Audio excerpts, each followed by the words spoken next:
welcome Clive Betts MP, the chair of Communities and Local Government Committee. Welcome in this meeting. Afterward, I would invite him as well. But before that one, I would request my friend and a great friend of Kashmir, David Ward MP. Thank you very much indeed, and it's good to be here. I'm sorry I was late. Did I get the wrong time? I'm not used to meetings starting on time. I must say, this is Kashmir Development Foundation. You completely fooled me. That was a real trick. But I am pleased to be here. I've actually just been talking about youth services with a youth group from Bradford for about the last hour, and these are young people in a youth centre that we want to try and protect right next to a school that I know very well. But it's been like herding kittens with about a dozen of these young people as we showed them around. So that's why I was a little bit late, I'm sorry.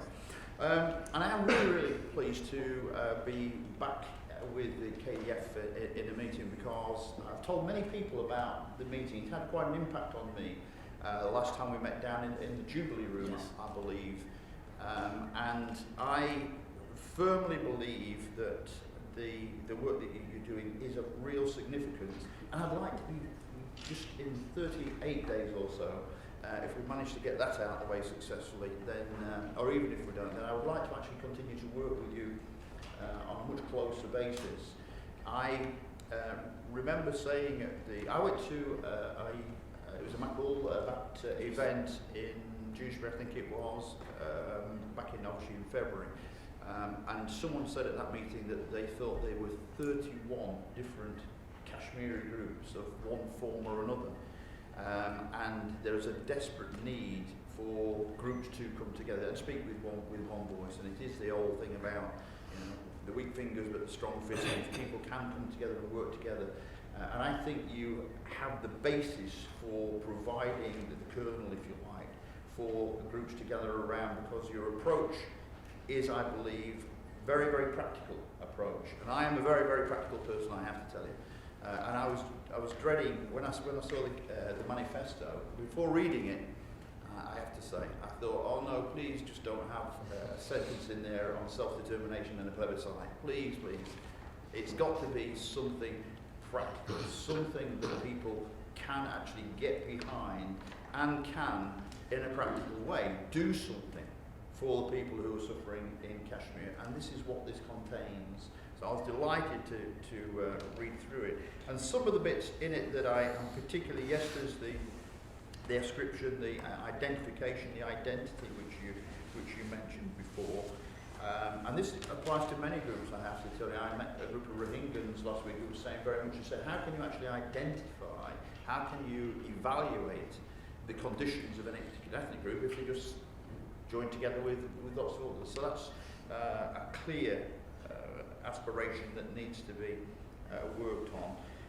What I also like about this is the investing in the development of infrastructure of peace, conflict, transformation in all the regions as well, because people in a very, very loose way talk about Kashmir as if every single part of Kashmir is exactly the same, everybody has the same aspirations, and of course it doesn't. It's made up of different parts which themselves are very, very different. Ethnically, religiously, they are different. And so the idea that somehow this vote could take place and would come out with something that the losers would accept, when we know they wouldn't, and would be a way of bringing peace to the area, is just foolish. It will not occur. And this recognises the fact that you need to actually be working with each of the region in terms of what those regions, the districts themselves, require for support.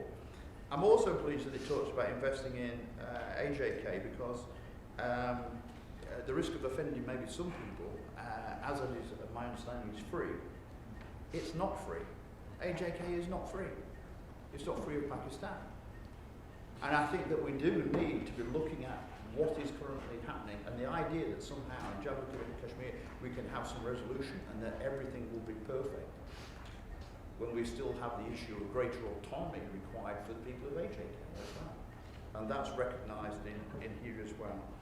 And then the area which I think I may have spoken about before when I met you, and this is the area that I would really, the area I'd like to dedicate myself if I'm successful in 38 days or whatever it is this confidence building measures across the piece.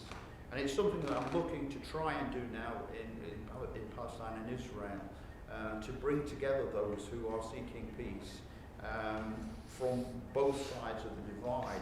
And I see a very, very strong role to play for civic society across the line of control, and practical ways of bringing together some degree, if at all possible, of normality. So instead of having the debate or the argument, the conflict about both sides of the line of control, we can almost rub it out and let people just get back to the normal life of mingling with people and trading and engaging with people on both sides. So I'm delighted to be here. I'm delighted, obviously, to put my name to this endorsement, and I hope